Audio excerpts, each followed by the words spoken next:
Fidel Castro-ni asimani shal ruksawi fashlo agulio songtuzaka kaisa panda hakotor ganangai Jeffro kaisa hakotoni fan simana tornani bagai kubuni hakotoni sakawo choprobo afro a choprobungno kasunani bagai choba khlaimani Fidel Castro haini bagai tabuk bobono khlaijago moito bini asimani shal ruksawi fashlo আগরতলানি Rabindra শতবার্ষিকী ভবন কাশির Nighthawk পান্দা সংযোজাখা আর মানজাগিখা কিউবার রাষ্ট্রদূত হাস্তে কেবেংনাই বদলনি আদং LP Jitendra Chowdhury কচাম মন্ত্রী অকরা মানিক সরকার খবই जुदा जुदा आदं रक अचल Fidel कास्ट्रोनि कथां तंगफुरु खलाइजाकमानि चबारक मैतो खलाइ कगलाम सालाइखा तै कक नारकलाइखा ফিডেল কাস্ট্রোর শততম জন্মবার্ষিকী উপলক্ষে উদযাপন উপলক্ষে এবং একই সাথে মার্কিন যুক্তরাষ্ট্রের নেতৃত্বে যে সাম্রাজ্যবাদী আগ্রাসন কিউবার বিরুদ্ধে শুধু নয় সারা পৃথিবীব্যাপী যেখানেই শান্তি গণতন্ত্র এবং স্বাধীনতা তার বিরুদ্ধে কিউবার প্রতি সংহতি জানিয়ে সাম্রাজ্যবাদের বিরুদ্ধে আমাদের আজকের যে কর্মসূচি তার সভাপতি মণ্ডলীর শ্রদ্ধাভাজন সদস্যদ্বয় মঞ্চে আসীন আছেন আমাদের আমন্ত্রণে সাড়া দিয়ে আমাদের যে অতিথি কিউবার রাষ্ট্রদূত মহামান্য জোয়ান কার্লোস আগুইলারা এবং ভারতে কিউবার যে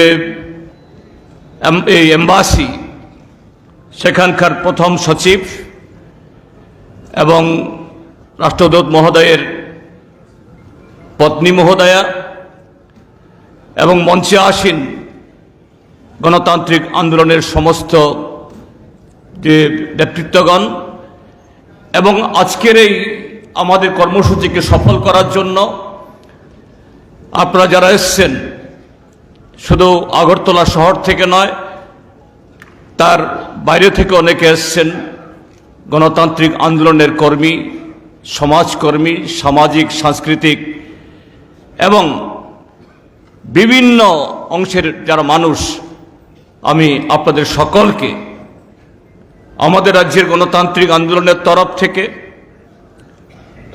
ধন্যবাদ এবং কৃতজ্ঞতা জ্ঞাপন করছি এবং এই কর্মসূচির যারা আয়োজক কিউবা সংহতি কমিটির ত্রিপুরা চ্যাপ্টার আমার লম্বা বক্তব্য রাখার প্রয়োজন নেই অনেক মূল্যবান বক্তব্য আজকে শুনেছেন শুধু এই কথাটা বলবো যে কমরেড ফিডেল কাস্ট্রোর প্রতি যে আমাদের এই শ্রদ্ধা জ্ঞাপন এটা শুধু কিউবার কিংবদন্তির নায়ক হিসাবে নয়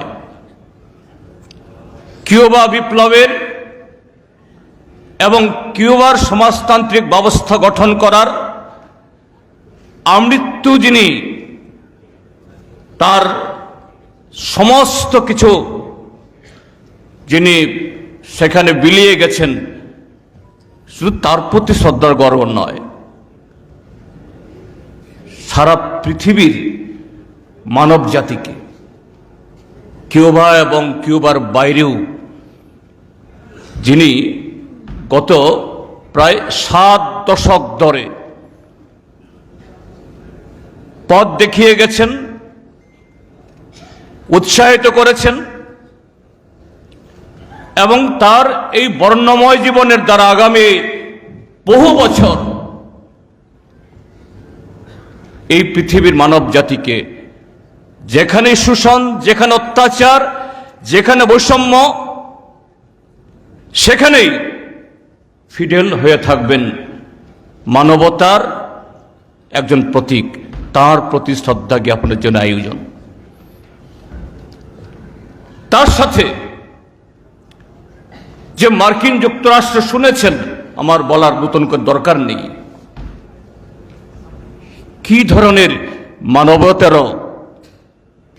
জঘন্য নিষ্ঠুরতা শুধু কিউবার 1,10,00,000 সেখানকার জনগণ তাদের উপরে না, সারা পৃথিবীতে তারা তাদের এই আগ্রাসন সেখানকার যারা পুঁজির মালিক, তার সাথে পৃথিবীর অন্যান্য দেশেও তাদের যারা সহযোগী তাদের হাত ধরে করে গেছেন তার বিরুদ্ধে আওয়াজ তোলার জন্য। এটা আমরা যারা ভারতীয়, এটা আমাদের ঐতিহ্য, আমরা এর জন্য আমরা গর্ব করি। কেউ কেউ এখানে প্রশ্ন তুলেন বা আগামীকাল দিনও তুলতে পারেন কেউ কেউ, কেন কিউবা রাষ্ট্রনায়ক, কিউবার বিপ্লবীর নায়ক, তার জন্ম শতবর্ষ এখানে। এটা শুধু কিউবার নায়ক হিসেবে নয়, আর আমরা ভারতীয় হিসাবে এটা নতুন নয়, আমাদের ঐতিহ্য। বিগত শত শত বছর ধরে কি রাজনৈতিক, কি সামাজিক, কি সাংস্কৃতিক, কি ধর্মীয় সমস্ত মঞ্চ থেকে আমাদের ভারতবাসীরা বিশ্ব ভ্রাতৃত্বের, মানবতার, ঐক্যের এবং শান্তির কথা আমরা বলে এসেছি। এটা নতুন নয়। সেই 1893 ইংরাজি স্বামী বিবেকানন্দ শিকাগো, হ্যাঁ ধর্মীয় অনুষ্ঠান, কিন্তু সেখানে দাঁড়িয়ে বলেছেন, my brothers and sisters of America, my brothers and sisters of this universe. গোটা পৃথিবী যেখানেই মানবতার সংকট, সেখানে আমাদের এই শান্তির বাণী, ভ্রাতৃত্বের বাণী নিয়ে যেতে হবে। তার পরবর্তী সময়েতে 1917 ইংরাজি প্রথম বিশ্বযুদ্ধ প্রায় শেষ হয়, সেই সময়েতে বিশ্বকবি রবীন্দ্রনাথ ঠাকুর তার ন্যাশনালিজম ইন দ্য ওয়েস্ট সম্পর্কে তার বক্তৃতামালায় বলেছেন, দি nation is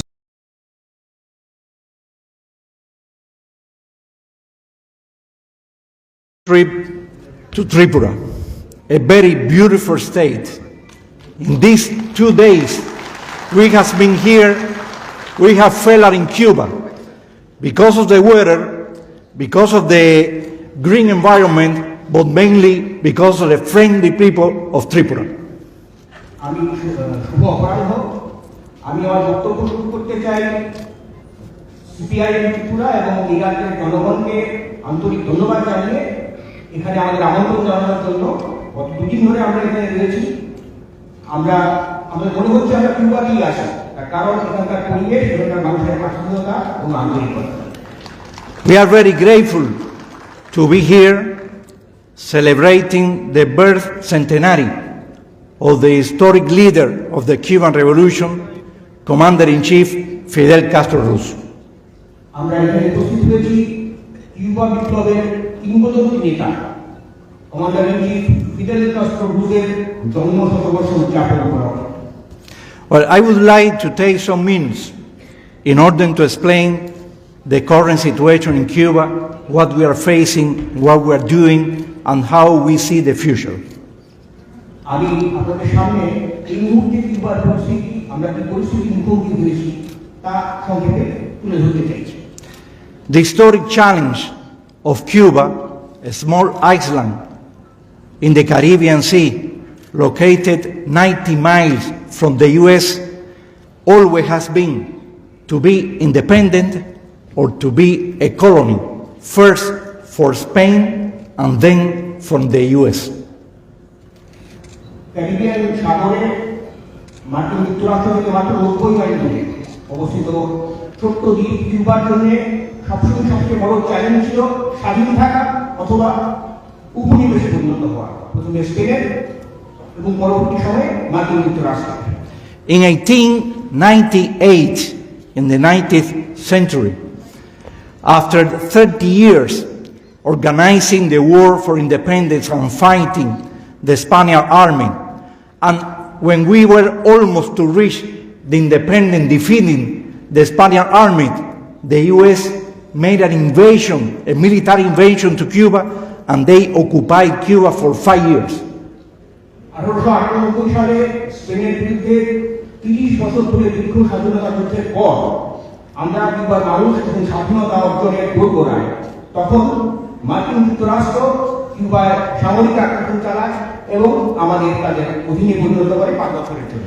In 1902, at the beginning of the 20th century, they hand over the presidency of Cuba to a government that was totally submitted to the US interest. 1920 সালে মার্কিন যুক্তরাষ্ট্র কিউবার একটি সরকারের কাছে দেশের শাসন ক্ষমতা অর্পণ করে, কিন্তু সেই সরকার ছিল সম্পূর্ণভাবে মার্কিন অনুগত। Cuba became a neo-colony from US, Cuba আমেরিকার নতুন উপনিবেশে পরিণত হয়। and all the economic sector in Cuba were controlled by the US companies. কিউবার সমস্ত আর্থিক ক্ষেত্রের নিয়ন্ত্রণ ছিল আমেরিকার কোম্পানিগুলোর হাতে। People living in the poverty in Cuba. দেশের জনগণের অবস্থা ছিল অত্যন্ত দারিদ্র্যবহুল, And US companies taking the main natural resources from Cuba to their interest. কিউবার সমস্ত প্রাকৃতিক সম্পদ মার্কিন কোম্পানিগুলো তাদের স্বার্থে লুট করছিল। In this framework, Fidel Castro was born in 1926. এই পরিস্থিতিতে 1926 সালে ফিদেল কাস্ট্রোর জন্ম। He was from a very poor rural area in the east part of the country, and he suffered from the childhood. He suffered the injustice in Cuba at that time. তার জন্ম পূর্ব কিউবার একটা অত্যন্ত দরিদ্র অঞ্চলে, এবং অতি শৈশব থেকেই তিনি এই শোষণ এবং বঞ্চনা দেখেছেন, লক্ষ্য করেছেন, তার সাক্ষী হয়েছেন। Because of his political consciousness, Fidel became a leader during the university studies in the University of Havana. তার রাজনৈতিক সচেতনতার জন্য হাভানা ইউনিভার্সিটিতে ছাত্র হিসেবে যখন তিনি পড়াশোনা করছেন, তখন ফিদেল জনগণের নেতা হয়ে ওঠেন। He started to study Marxist-Leninism as a way to assure a better society for Cubans. কিউবার জনগণের জন্য একটি সুন্দর সমাজ গড়ার লক্ষ্যে তিনি মার্ক্সবাদ লেনিনবাদ অধ্যয়ন করতে শুরু করেন। He graduated as a lawyer, and he started to represent people that were facing the big companies and people in needs in our country. Havana বিশ্ববিদ্যালয় থেকে আইন পাশ করার পরে ফিদেল আইন ব্যবসা শুরু করেন, এবং বিশেষ করে তাদের প্রতিনিধিত্ব করতে থাকেন আদালতে, যারা গরিব, যারা আদালতে যেতে পারেন না, এবং যারা বৃহৎ কোম্পানিগুলির শোষণের শিকার। In 1952, with only 25 years old, Fidel decided to run as a candidate for the Orthodox Party for the presidency of Cuba. 1952 সালে ফিদেলের বয়স যখন মাত্র 25, তখন কিউবার অর্থোডক্স পার্টি হয়ে কিউবার রাষ্ট্রপতি নির্বাচনে প্রতিদ্বন্দ্বিতা করার সিদ্ধান্ত নেন। He has the support of the young people in Cuba and also from the working class, because everybody recognizing Fidel the qualities to be a great leader for Cuba. তার পেছনে ছিল কিউবার তরুণ জনগণ এবং শ্রমজীবী জনগণের সমর্থন, কারণ তারা চিনতেন, তারা জানতেন তাকে তারা সমর্থন করতেন। But in 1952, the United States organized a coup d'etat with the Cuban military army, and they imposed a dictatorship that was not possible for Fidel through the legal channel, following the constitutional path to become a president of Cuba or to be a leader of Cuba at that time. কিন্তু 1952 সালে America কিউবার সেনাবাহিনীর মদতে একটি অভ্যুত্থান সংগঠিত করে এবং একটি সামরিক একনায়কতন্ত্র চাপিয়ে দেয়। ফলে কিউবার নির্বাচন স্থগিত হয়ে যায়। ফিদেলের পক্ষে রাষ্ট্রপতি নির্বাচনে দাঁড়ানো বা জয়ী হওয়া বা জনগণের প্রতিনিধি হওয়া অসম্ভব হয়। He and a small group of young revolutionaries decided in 1953 to assault the Moncada barrack as a way in order to mobilize the Cuban population and to organize the revolutionary fight against the Batista dictatorship. Batista শাসনের বিরুদ্ধে গণ অভ্যুত্থান ও বিপ্লব সংঘটিত করার লক্ষ্যে 1953 সালে Fidel এবং আরো কিছু তরুণ বিপ্লবী সিদ্ধান্ত নেন মনকাডা ব্যারাক আক্রমণ করেন। It was on July 26, 1953. তারিখটা ছিল 1953 সালে 26 July. It was not a military victory because they were surprised by the army and they cannot occupy the barrack, Moncada, and many of them were killed, assassinated by the army forces. কিন্তু সেই অভ্যুত্থান সফল হয়নি। সেনাবাহিনীকে তারা হারাতে পারেনি, barrack দখল করতে পারেনি, বরং তাদের অনেক বিপ্লবী সঙ্গী ধরা পড়ে, খুন হয়ে যান সেনাবাহিনীর।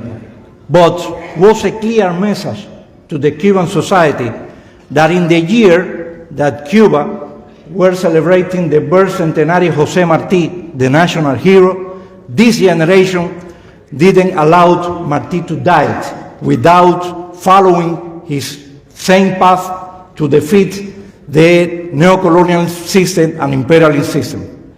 কিন্তু 1953 সালে মনকাডা ব্যারাকের অভ্যুত্থান সফল না হলেও এটা ছিল কিউবার জনগণের কাছে, কিউবার সমাজের কাছে এক বার্তা যে 1953 সাল, যেটা কিউবার জাতীয় কবি এবং বীর হোসে মার্টির জন্মশতবর্ষ, সেই বর্ষে কিউবার তরুণ ছেলে মেয়েরা দেখালেন যে তারা মার্টির আদর্শকে, সাম্রাজ্যবাদের বিরুদ্ধে, উপনিবেশবাদের বিরুদ্ধে সংগ্রামের যে আদর্শ, তাকে তারা মরতে দেবেন। The rest of the story you know. Fidel was in jail, he went to the exile in Mexico, he organized a group with more than 80 people and came to Cuba in the Grand Mayate and started the revolutionary fight, and in January 1st, 1959, the Cuban Revolution triumphed.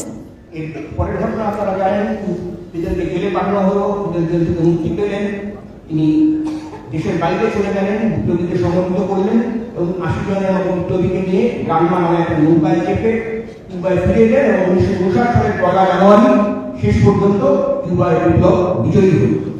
And started the process in Cuba to change all this situation that we faced before, and Fidel was devoted to develop a social justice system in Cuba, providing education, healthcare, free practice of sport, culture, national security to all our people.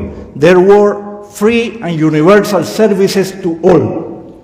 সেখান থেকেই শুরু হয় কিউবাকে আমূল বদলে দেওয়ার লড়াই, সামাজিক ন্যায় বিচারের প্রতি অঙ্গীকার, সবার জন্য শিক্ষা, স্বাস্থ্য পরিষেবা, ক্রীড়া, সংস্কৃতি এবং বৈষম্যহীন একটি সমাজ তৈরি করার। One of the first actions developed by the Cuban government, the revolutionary Cuban government, was to develop a campaign to defeat the illiteracy in Cuba. কিউবার বিপ্লবী সরকারের প্রথম কাজটি অন্যতম ছিল কিউবায় নিরক্ষরতার বিরুদ্ধে অভিযান, তাকে পরাস্ত করা হবে। In just 1 year, thousands of young people from the university, from bachelor, they went to the rural areas to teach the farmers and their family how to read and how to write. এক বছরের মধ্যে কিউবার লক্ষ লক্ষ বিশ্ববিদ্যালয়ের ছাত্র, কলেজের ছাত্র, তারা গ্রামে গেলেন কৃষকদের শিক্ষাদান করতে, স্বাক্ষর করে দিতে এবং কৃষকরা লেখাপড়া শিখেন। He was